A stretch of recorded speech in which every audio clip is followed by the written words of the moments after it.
Hello guys, in this video I'm going to show you how to enable the background playback on the music player application. But first of all, I just want to mention, please don't forget to subscribe to our channel, because at 100,000 subscribers we are going to show you our YouTube revenue statistics and growth strategy, how to make money online. So let's jump into it. First of all, open the application on your device.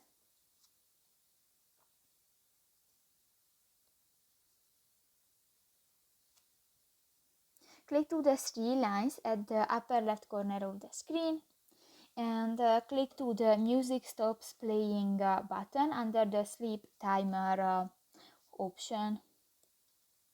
And here, to prevent background playback from being forcibly interrupted, please give music player the necessary permission. And if you want to enable this function, just click to the allow button and click to the allow. So that's pretty much it for this video, guys. See you in the next one. Bye bye.